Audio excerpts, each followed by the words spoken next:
Karen, Yes, we've covered the topic of angels a couple times before. we have. Right? But what if I told you that you have ancient angelic roots that you've never, ever even tapped into? I like how that sounds. Or that even unlocking them could bring you closer to true happiness, freedom, and even, dare I say, healing powers? Ooh, I like that even better. Yeah, but here's one thing. Oh, there's always a rub. I know, but it's a good rub because we all already know. Like a back rub. Kind of, except not. Oh. Okay.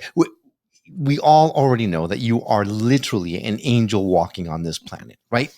But when it comes to these particular roots, it's actually not just you, Karen. It's everyone. See, our guest today is about to blow all of our minds, diving into a realm of angels and science and energy mastery. Ooh. Imagine a Harvard-level education in self-transformation, but with the sparkle of angel wings. Sounds beautiful. Plus, she's dropping knowledge that's not just out of this world. It might just be part of our very origins. Who knows? By the end of this episode, we might even feel a little bit energetic or angelic ourselves. Nice. Yeah. So if you're ready to go way beyond the ordinary and find out what it really means to tap into your archangelic ancestry, stick around. This is one episode you're going to want to watch. Every single second of the Skeptic Metaphysicians starts now. My name is Will. And I'm Karen. And unlike Mulder and Scully, we both want to believe. So we've embarked on a journey of discovery. We've talked to people deeply entrenched in the spiritual and metaphysical world. We've thrown ourselves into weird and wonderful experiences. I even joined a coven of witches. And wait, you joined a coven? Yep, all in the interest of finding something. Anything. That will prove that there's something beyond this physical, three-dimensional world we all live in. This is the Skeptic Metaphysicians. Hey there, I'm Will. And I'm Karen. And today we are thrilled to welcome Dr. Alisha Doss to the show. See, Dr. Doss is an esteemed author, spiritual intuitive, and a highly skilled counselor with over 20 years of experience in transformative works. Now, with a doctorate in spiritual science, dual master's degrees in psychology, and a master's in ministerial counseling, Dr. Doss has facilitated more than 300 personal growth seminars, guiding countless individuals towards inner and outer transformation. She's published widely, with her article on Byron Katie reaching over 5 million readers on Huffington Post. And currently, Dr. Doss is working on her highly anticipated book, Your Archangelic Ancestry, set for release with Hay House in spring of 2025. Join us as we dive deep into her unique insights on personal growth and spiritual awakening. Dr. Doss, thank you so much for being on the show today. It is completely my pleasure. I already feel like I have two siblings. Yay! I do have a little relationship tip for you, though. Oh. You can't say Karen's like everybody else or everybody else is like Karen. Yeah. She's a spiritual angel walking on her. Well, no, she is. And she knows that. The problem is, however, that in this case, you're talking about all of us having archangelic ancestry, which is super exciting. She is an angel. We have angelic roots. That's the difference there. It's a good clarification. Thank you. You're like, shoot. All right. Well, let's get right into it, Doc. How is it possible that we could all have archangelic ancestry? And by the way, that's a really difficult word to say. And I'm so glad you said that. And please, Alisha, please. Okay. Thank you. Actually, literally, I just found out today that the title was Your Archangelic Ancestry. And then I actually did a big poll of my lists and everything. And Penguin Random House, which bought Hay House, did a big poll. We're changing it to Your Angelic Ancestry. They just approved it today. You are finding this out along with me. Because nobody can say your archangelic ancestry except me, because I've been saying it for decades. But everybody, even the CEO of Hay House, was like, your archangelic. I can't tell you how many times I practiced it. Because no one wants to sound like a blabbering idiot when you're talking to an esteemed author like you, especially when it comes to the title of your book. Well, Exactly. I think with everything she's accomplished, doesn't matter who you are, you're going to sound like a blabbering Well, that's a idiot. damn good point. But You guys are very cute. I wouldn't adopt you. oh well, we have no, I was gonna say we have a price, but that sounds weird. So never That mind. does Let's just sound move on forward. He has a price. There's a lot of things that I could say to that, but I choose not to love the shock where we're going. We appreciate that very much. Yeah. Okay, so how is it possible? I mean, we're just human beings walking around, except for Karen, who's actually an angel walking here. But me, like walking around without. How is it possible that I could have angelic roots? How does that work? Well, and the book, it takes several chapters to really put roots under those wings. As I mentioned to you, I come from a family of scientists. As mentioned, we have a disease in our family. Everybody's a physician. Like, well, it's great. Everybody. Generations back, and I was pre-med, and then I went, oh, that's a reflex. My sympathies. So, thank you. I appreciate it. No, we love our doctors. There's lots of physicians in our audience, so we absolutely love them. I love physicians. So the point being that I am a scientist at heart, right? And so this is based on decades of experimentation. That did not sound right, but of really going and embedding my techniques first, of course, with myself since I was 4 years old, and then with others over and over and over again to see, does this play out? And I had the privilege of working with a very spiritually advanced audience. And because I was involved in a large community, people who'd been for decades on a spiritual path, so that this could pass muster with them, said something. And so it's kind of like, and here's apologies to the infinite intricacy of the universe, but I'm going to grossly oversimplify the creation story to explain. Thank you, because that's the only way I'm going to understand it. So I appreciate that very much.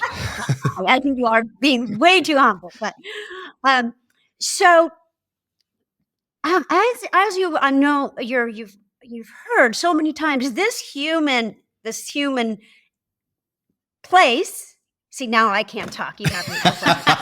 I'll have that effect on people, but usually because, oh my God, what am I doing on this show, for God's sakes? I couldn't what with realm, world, any of that place. This human place is called a latter-day experiment. We are newbies, right? So the angelic predated this human creation by eons, right? It's a much older creation. So angels are born in absolute oneness with God. They never forget they're one with God, spirit, the universe, by whatever name you call it. It's all the same. It's love, right? They never forget. But they have to evolve to individuation when they're an archangel. Angels evolve to archangels over, could be millions of years. But because the creation is so ancient, there's a lot of archangels. And then there's a very, very highest tier called great archangels, which we may discuss. So humans are born in individuation, right? Free will, right? If I want to lop my baby sister on the head, I can. Well, which I do often. But. Right, exactly. And I can only say that because I am the baby sister. So I'm not a baby sister. So, and then humans, we're born in free will. We evolve to the God consciousness that angels are born in. So we evolve oppositely. And that's just one of all the many ways that angels and humans evolve oppositely. So many different ways. Angels are in a collective. We evolve to being aware that we're all one with God, right? We're all one. We evolve to that. So we have our roots as angels because that was that predated the human realm. Now, when the human creation was incepted, it was to speed up evolution, right? So it's to speed up evolution because for an angel to evolve to an archangel and free choice and autonomy to be as God, freely choosing back into God, was taking a long time. And so this crazy idea of humans was incepted into the physical level. Angels don't have physical bodies, right? Our memory, though, of the angelic was completely obfuscated or obscured so that we didn't come into this physical level with time and space, of which angels don't have, right? We didn't come here and go, man, this place sucks. It's so hard. Our bodies age and have to lug this thing around and they get sick and we have to pay for everything with money, which we have to make. It's like, it's right. So we didn't remember that realm. In all fairness, I still say that. Yeah, exactly. Me too. Even Me, though I'm gonna I don't put remember, on I that. still say that. No, exactly. No, it's tough here, and it's said a lot of spiritual masters say that souls line up to get on this planet. We're like, wait, is that just like bad taste? No, it's because we evolve so much faster here because it's so difficult. But now we're in this wondrous time, and I do put roots under it, explaining it astrologically, metaphysically, having to do with moving into the Aquarian age, the ending of the Mayan calendar, even the changing of the yugas, which is a even longer period of time. So in many different philosophies, and I myself am half English and half Indian, so I love to embrace many different paths because I have many different paths.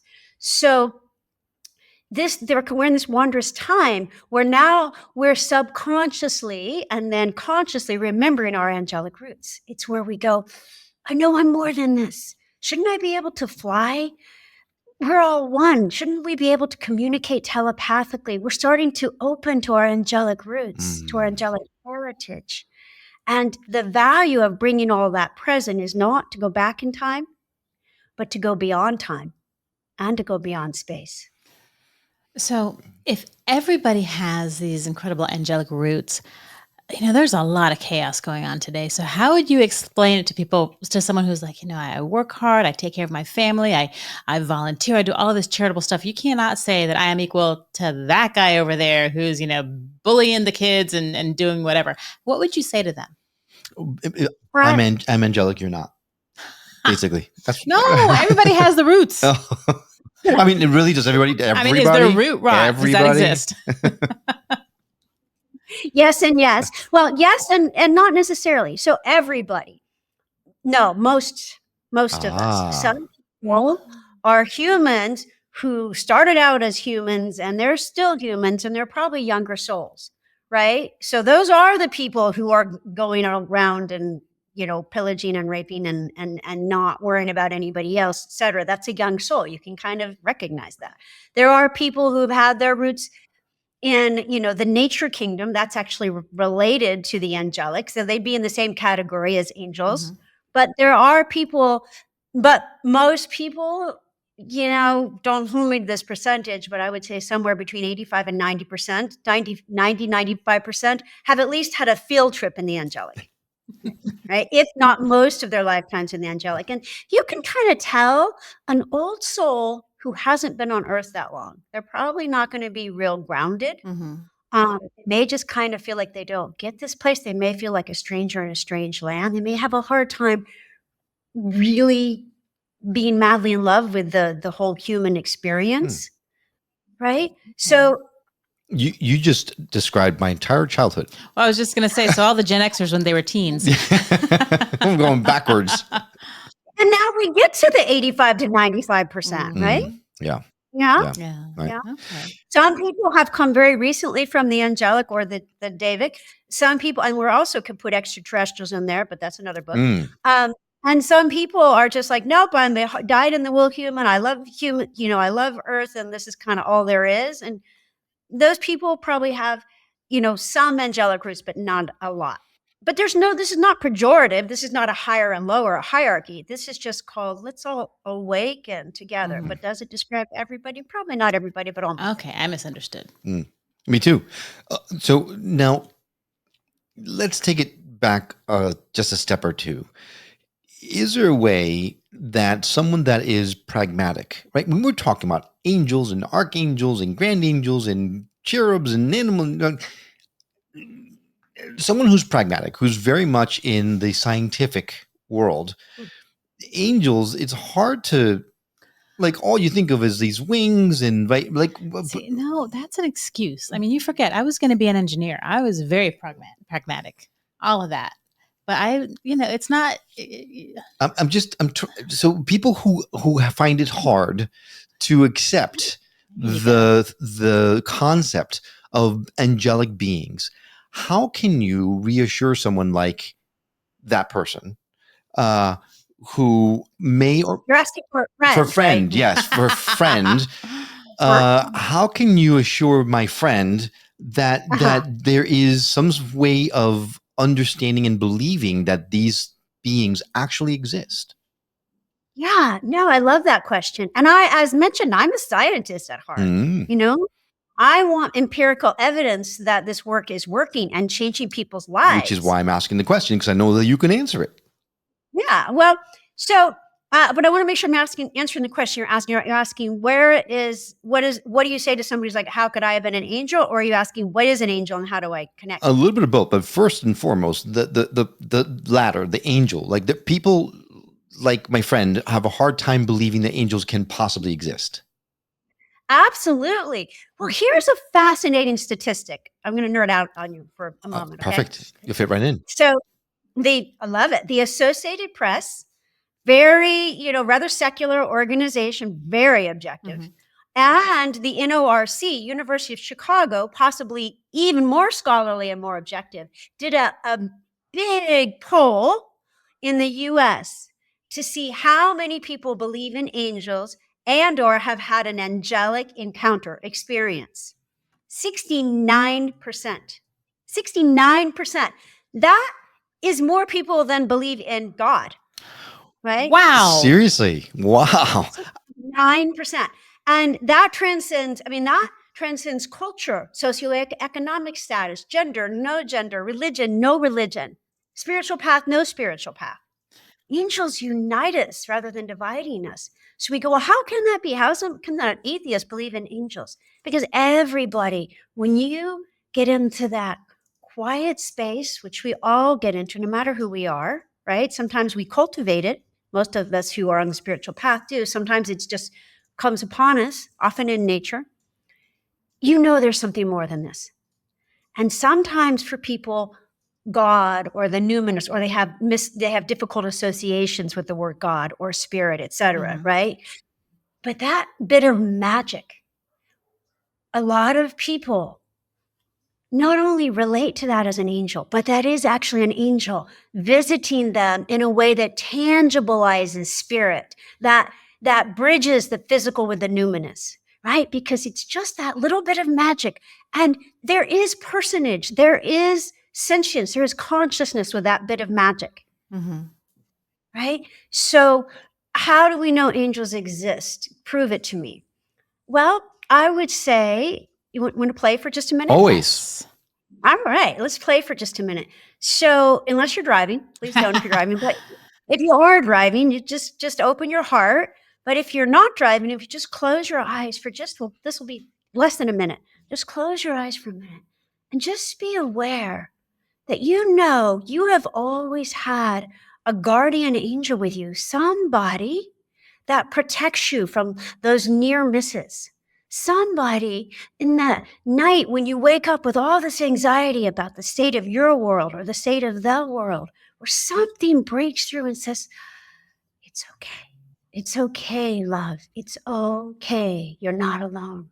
So I want you now to be aware, and often they're on your right side. Just be aware of what you sense on your right side, because when we call upon them, they come even closer. So calling forward our guardian angel, be aware of just a wisp of love, a sense of this one knows me better than I know myself. And even though I can't see them like I see something physical, they're there. And so just ask them, just give me a sense of you that I can feel, that I can know. And they might show you an image. And ask them for one word of a quality that they'll impart to you this moment. One quality.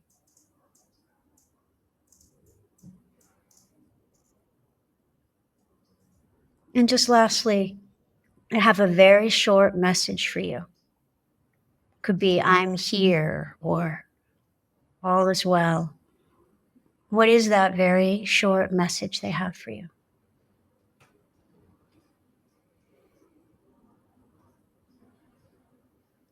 And take a deep breath in and Breathe in their love and all the love of the universe. And as you exhale, that love just amplifies, connecting each of us, present each to listen to this heart to heart. All the seen and unseen, humans and angels, all one. And so be it. I don't like that. What's I don't that? like that. What don't you It like? makes me cry. Oh, So it's I'm not a crier, right? I'm not a crier, but every time I really was asking for a friend. I know my angels, my guardian spirits are around me often, and I've connected with them often.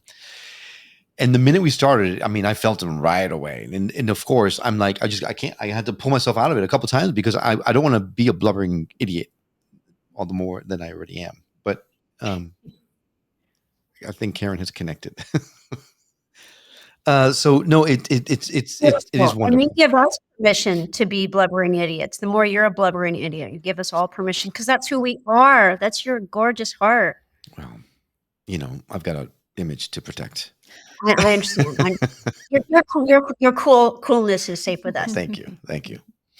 No, the word was courage, and what he said to me for sure is you're protected. So, but I've known that. So then you're saying that the way that we, my friend, can know the angels are real is just by the feel, by the knowingness of that they're there. The sense that they're there, and just the more that we take, I call it a divine pause, right? Just to pause, like it might be, I know for me, again, I'm type AAA family, like I'll just be going, but I had to train myself to pause several times. This is early on in my spiritual path, to pause several times a day and just connect to spirit, connect to angels. I actually did it very specifically with angels. And it seconds a day. But if you do that 2 to 5, 10 times a day for 32 days, your life will be completely transformed. And you will have no doubt, you will be sitting here like me and having people connect with their angels. Okay. I believe it. I do. I do too. How did you feel? I felt good. Yeah? Yeah. I think my word was love. Of course it was. Yes. You want to know my message, don't you? Uh-huh. It was like an interesting series of statements. It was, I see you, I am you, I exemplify you, and I pronounce you. Pronounce. Yeah, that one was new. I pronounce you. Did he go Karen? No. Wow, that's it. That was impactful. Yeah. That's quite a message. I love that. That's beautiful. My spiritual teacher used to say, if you're not getting it, it's because you're not claiming it. So you claim God consciousness, you claim intuition. So I pronounce you, perhaps that's you claiming and by the way, I hope you don't mind me saying this, Karen, but it's like I'm just sitting here going, you're not even hiding your angelicness. You're an archangel. You're not just an angel. You really are. You have this magnificent archangelic presence. I have seen her wings. I know for a fact. This is, and you're not the only person that said that. Repeated guests have actually not just pronounced it, but they have confirmed it several times. So eventually she'll come around. But all right. So let's set, because there's a hierarchy of angels, right? You mentioned the angels, then archangels, and then grand angels. And I'm really curious. I never heard of grand angels. So I just got goosebumps. So what makes an angel become an archangel? And then is there a way for them to become grand angels, or they just are? I love that question. So it's angels, guardian angels, archangels, great archangels. I love grand angels, but it's great archangels. That's what I call them. Same thing as grand angels. Oh, okay. So, but you mentioned someone also the guardian angel. So that's another version of angels. Well, guardian angel is an angel, right? So angels are well, it's a whole long discussion. It's in my book, but angels are non-physical beings in a parallel realm to us. They're not higher or lower. They're just a different creation, but our creations are blending. And I think guardian angels were the first angels that God sent in to really blend with humans, to work with us very one-on-one. And they protect us and they remind us of spirit, but they also learn from us. It's a very beautiful, mutually beneficial relationship. And then archangels, the main difference. So, by the way, I believe we all had to have evolved to an archangel to come into physicality, to come into the human level. So yes, in a sense, we're all archangels to have come into the physical level, but then some have been much higher archangels, which is more what I'm referring to with Karen. And that doesn't mean she's necessarily higher or lower than anyone else. It just means that's where she's spent a lot of her incarnations and evolved to a very high state in the angelic. That's why she has the milieu, if you will, about her. I believe it. And then great archangels are very rarefied. So there's septillions of angels, but the biggest, Googleplex is actually a number of angels. There's many archangels, but perhaps, a few 100,000, if not more, perhaps 1 million. There's, of the great archangels, only about 150. So very high beings. I actually suggest that you don't work with angels, you work with great archangels, because angels don't have free will. Archangels do, and great archangels are pretty much one with the will of God. So work with archangels and work with great archangels, the exception being your guardian angel, and the exception being there are angelic groups or guardian angel groups. So when you say angels don't have free will, do they come here with a specific purpose that they have to accomplish? Yes, well, guardian angels have they have the purpose of serving us as we serve them, and their purpose is always to serve God, right? But archangels have free will, and great archangels have free will. So they have free will like humans do. Angels don't have free will. They are one with the will of God, and the will of God is disseminated to them by that convenient archangel above them saying, "Go thou this way." We all wish we had that archangel above us saying, "Go thou this way," right? This is God's will. Wouldn't that be convenient? Yes, please. Where do I get one of those? So that's another reason it's so hard here compared to from whence we came, because we've got to now get through all the distractions and the mind and the conditioning and the static of this level to get to that still small voice, to that highest voice within us. And it's not always so easy, but that's how we grow. And we become as one with God as opposed to just following God. Whew, wow, there's a lot to that there. So then the question jumps to mind immediately. We talk a lot about Archangel Michael and Gabriel and Raphael and Metatron and all those. Are those great archangels? Or who are we dealing with here? And Metatron sounds like a robot angel. Yeah, he does have an unusual name, doesn't he? Most angel names end with L. So Michael, Gabriel, Raphael, Metatron. Metatron's kind of in a different category, but Michael, Gabriel, Raphael, etc. Those are great archangels. But here's the thing: is they're much higher than we've been aware of, in my experience, until now. A veil is opening, right, where the two worlds are merging, and we're able to see that these great archangels are much higher. So yes, some are known. Ariel, we've probably heard of Ariel, etc. But there are many that are have been serving us in relative anonymity until now. So those aren't like Miriel. And there's other angels. There's other angels that have not been named, but they've still been serving us. They've just been serving us silently. And they're so high, they're almost not individuated. Right? I from about age 24, 25 on, I started hearing the language of the angels, the angelic language. Oh, wow. Did you recognize it as such?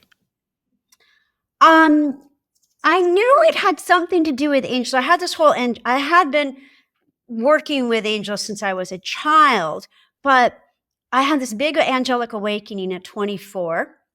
And so I was already living in an ashram, deep in a spiritual path, etc. I had this big angelic awakening where I realized I was an angel. I was an archangel. And then I heard my angelic name, and that opened me up to hearing. First, I was just hearing these gorgeous sounds, and I thought it was gibberish. And I didn't know if I was going crazy. I mean, we still can't entirely rule that out. but it took me into bliss. It took me into ecstasy. And so at first I just heard it. Then I started to try to say it with my human tongue. And I could to some extent. You can hear a beautiful sound inside. It doesn't mean you can replicate it on a violin or piano unless you're, Mozart or etc.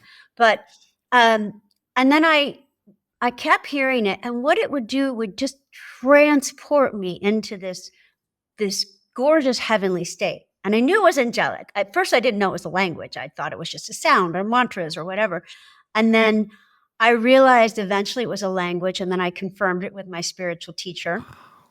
And then I just kept opening to it, allowing the awakening, courting it, checking it out with my scientific mind, and it just evolved to where I could speak it. And what it did, rather than directly translating, I translate a few of the words, but what it does is it connects me to the great archangels, who then bring forward information. They brought forward this whole book.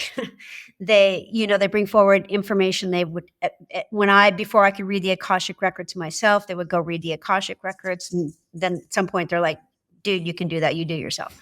Don't bug it. Right. And go read the book. Like that. We have more important things. Yeah. They'll still read the higher records. They're called the Nakal records or the Book of Love. They'll still read those for me because I can't always get directly to that. So it's more to bring me into a state to be able to serve. Wow. So when you finally realized that it was actually a language that you were hearing, and you were, I guess, hearing it for a while, able to understand it, is it words? Is it feelings? Like what were the messages that you were able to understand? Yes, it was both. It was words, not human words, not English words, although it would come out in a very beautiful tongue. And what it did is I would start speaking the language, and then in whatever way, either it was information or was healing was needed, then that would come through the language. And I would speak to the person or people or classes in front of me, usually in English. Mm-hmm. But I would be speaking the language in my head, and that would be a bridge into very much into the angelic healing and energy, and then it's really from spirit to us.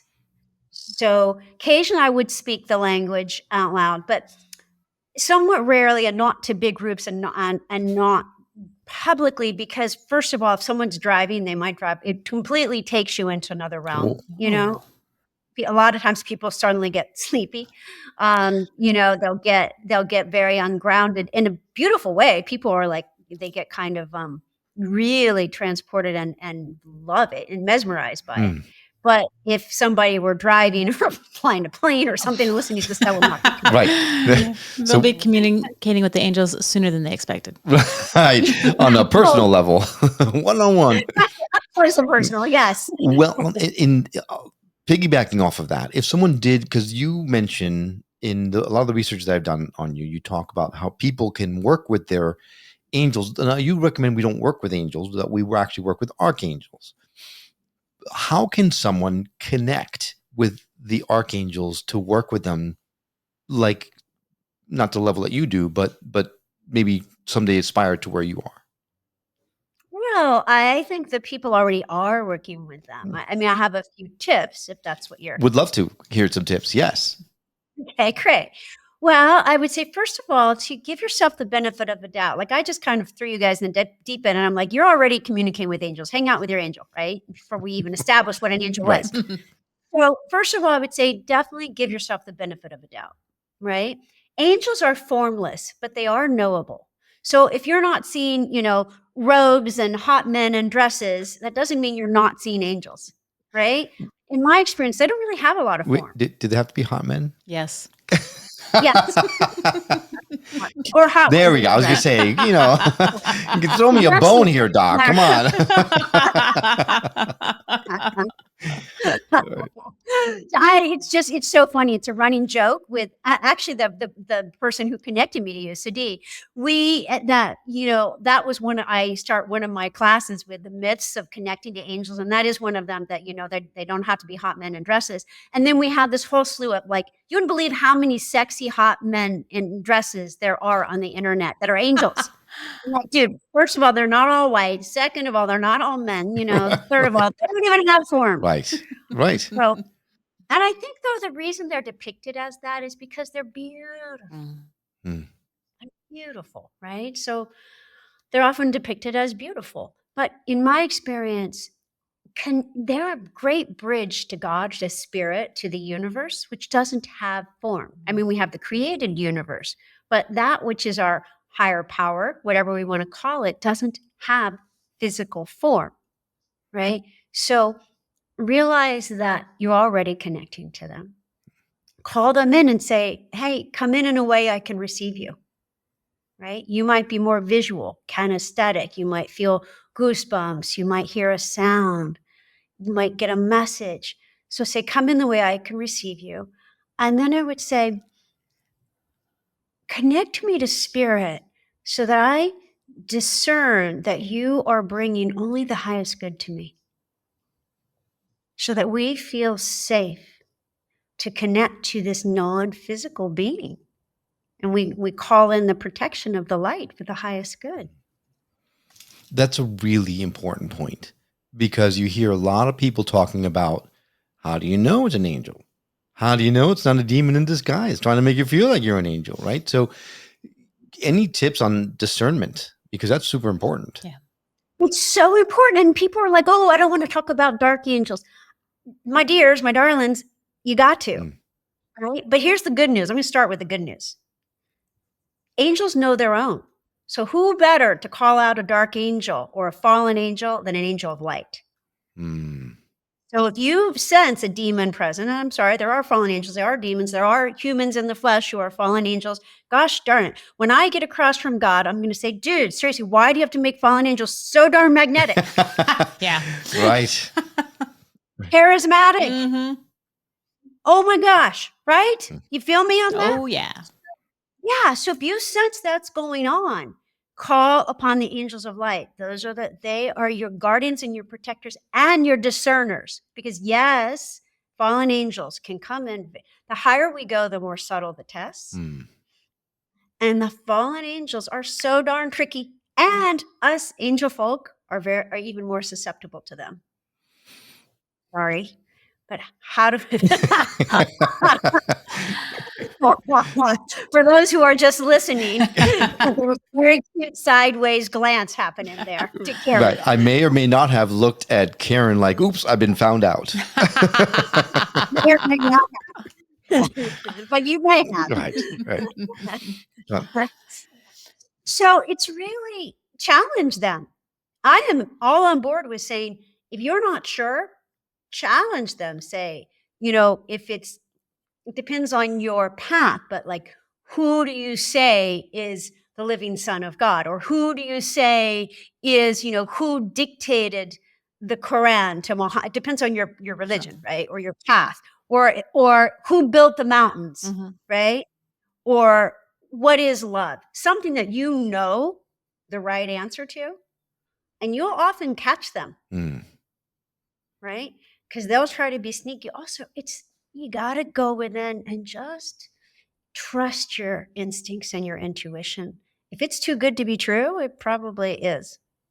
But if it's someone inside and non-physical being saying, beloved, you know the way, what's the highest choice here.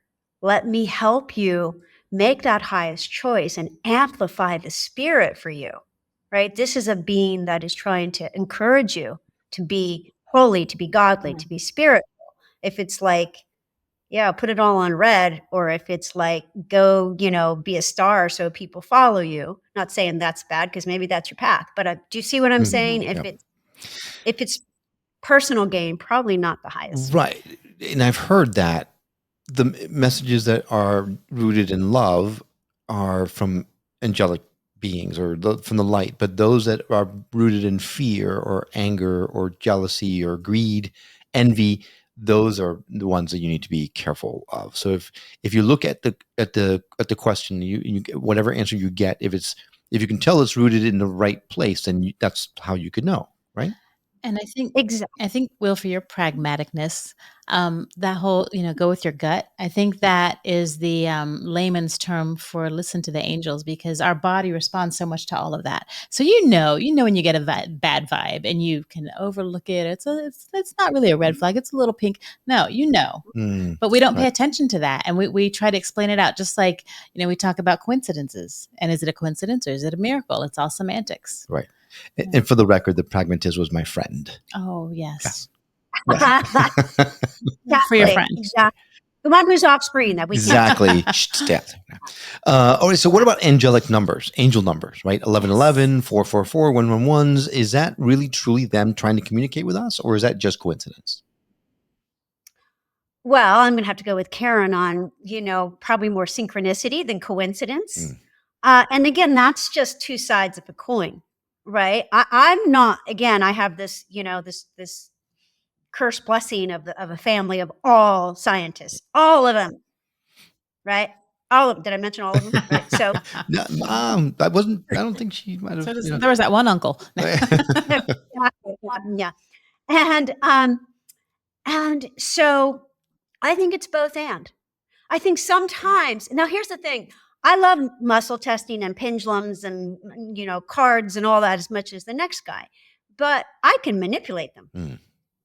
Right? So I think we have to be, all of us can, right? So I think we have to be very discerning and go, is this my desire speaking and wanting to find a sign? Do I need a signier sign? Right? Or, They always answer. or The answer is always yes, by the way. Yeah. exactly. So I think it's both and. I think certainly, absolutely, they can communicate through numbers. Numbers are very sacred. Pythagoras was actually a spiritual teacher, the Pythagorean theorem, numerology. Numbers can be extremely sacred. So absolutely, they can be angels communicating to us, because we need miracles. This place is tough, as we talked about.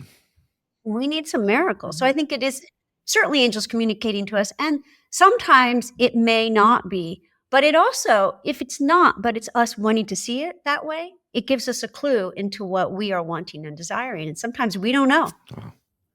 Gosh, I could talk to you forever, but I definitely want to touch on your book, because I found it fascinating. It's called, well, now we know it's Your Angelic Ancestry.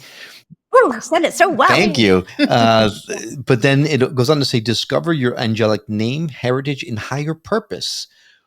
What? It really? All we can do? A book will help us discover that stuff? Yeah, absolutely. It took me freaking 30 years to put that in one book. I almost killed myself. I wrote it on that balcony outside because to commune with nature. And I did it in the way that very similar to how I had you just connect with your guardian angels, where I would start off with, because I had the 30 years was a disadvantage. How do you distill that in, 250 pages? So I started off and I would just unhook my consciousness and allow them to speak. And then some of that is direct messages, which you'll see that in italics in the book, so you can get the energy more purely. And then the rest of it, I edited into content, because archangels often speak more formally than we're used to. Right. So, yes, so I took out the you'll forgive this term, but I took out the sexiest part of my classes. Right. And this is actually, I went to a big editor who said, because I started with this compendium. Nobody's going to read all that. And she said that the thing that people want is they want their angelic name. Right. And so that was really where it started, was there is a process to find, you work up to it. It's the 7th, so it's the 6th chapter of the book. You work up to really getting a basis to getting your name. And I used to do it in classes, and then I recorded a meditation to see if people could get their name with a meditation. And I sent it out to tons of people, and they were getting it. Wow. I'm like, oh my goodness, they're getting it. And it was changing them. And so then I put that. So that's the processes in the book. It's you get the foundation of how do you accurately remember your name, which comes from the angelic language. So you too will be hearing the angelic language, a few syllables of it. Ooh. Yeah. Just don't drive while you're doing it. Please. Right. There actually is a story where I was driving doing it, but that was, you'll see. I tell you how to do that. And then actually the title is going to be your angelic ancestry, discover your archangelic name, because it is your archangelic. Oh, okay. Heritage. So your angelic heritage is what we've been talking about. And your higher purpose is connoted or reflected by your name. And then I lead you on a whole process to really connect. A lot of people have a sense of their higher purpose. So this is a very specific, not just your purpose this lifetime, but all of it. Ooh, Mm. I love that. You have won me over. I'm definitely buying the book because I need to know my name. I already know what Karen Niel's name is, so we won't have to worry about it. But I definitely know I just not Will I.L. So cool. Now the book comes out in the spring of 25, right? So we got a little bit of a wait to go. So You have a little bit of a wait to go. Yes. It actually comes out July 2025. oh, in July, even worse than spring. Oh my God. Why are we even talking about this now? For crying out loud, you got to come back right before it. I don't want to come back. You guys are the best. Oh, thank you. I'm adopting you back. Well, promises. You know, we've heard that before, but no one ever pulls We us can hang out on the balcony. You know, it's actually, for those that are only listening to this audio, you should check out the video because you'll see the mountains behind her. They're just gorgeous. I can just see them. I could probably channel an angelic message in that location for crying out loud. But now, if someone absolutely wanted to make sure they did not miss out on your book, do you have an advanced sale option, or is there a list you can get onto?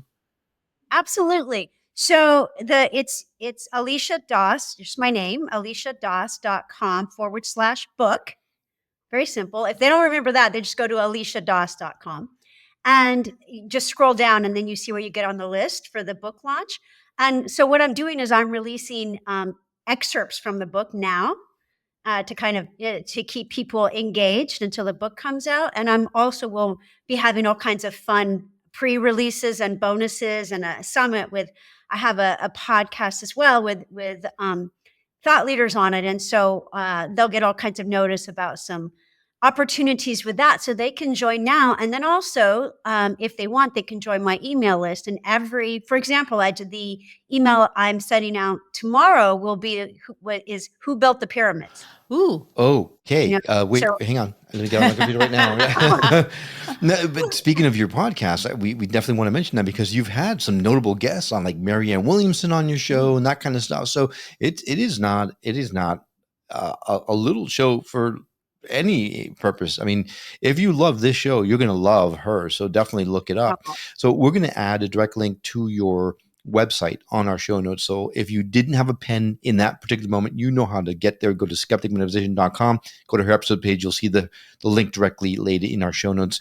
We'll also lay in the link to the name of your podcast so people can find it as well if they are interested in following along. Of course. It's called Live Your Love.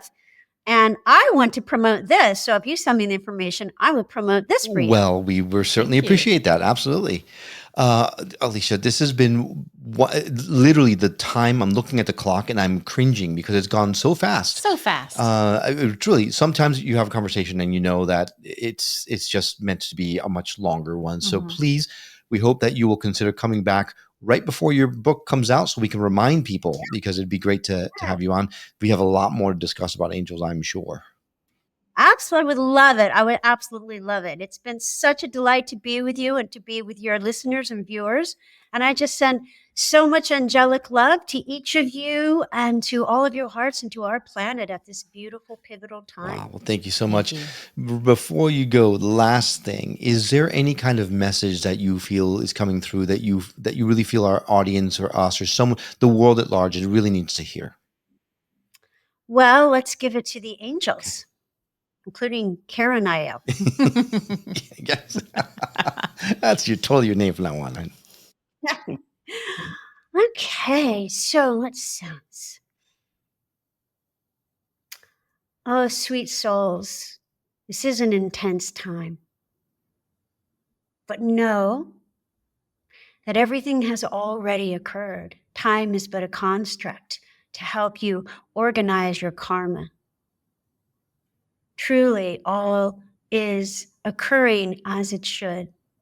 Believe it or not, there is a destiny to this planet as there is a destiny to each heart and soul upon it, from the tiniest hummingbird to even the microbe to the most giant mountain and to the beautiful godlings called humans that walk this earth. Know that we angels recognize your travails, we witness your heartache, and we stand by, ready to guide you aloft into the truth that you are born the beloved of God. We are always with you. We learn from serving you, and you serve us by allowing us to serve you. So call upon us, and we will always answer with love. Amen. I always forget that. All we have to do is call. And I always forget. I always forget. And we hear it all the time. Dang it. I need you, angels, I need you to remind me to call on you. Do you think that'll A little work? string around your finger. Right? We're crying out loud. All right. This was amazing. Thank you for that beautiful message. It is so needed in this time. So we really appreciate it. Thank you so much for coming on the show. We look forward to staying in touch and having you back very soon. I would love it. So much love to you both and to everybody listening. Until we meet again.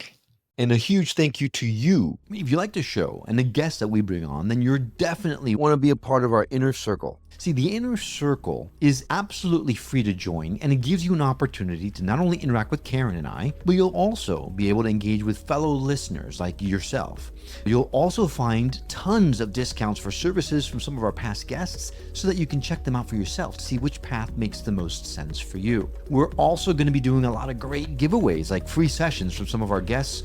You can gain access to behind the scenes videos, even get the chance to be on the show with us. All the while, you'll be helping the show grow by letting people know about us. Did we mention it's 100% free? Check out our show notes for the link to our inner circle and join today, and then drop in and say hello and tell us what episode you heard this on. We might just give you a shout out on the show. Well, that's all for now, but we'll see you on the next episode of The Skeptic Metaphysician. Until then, take care.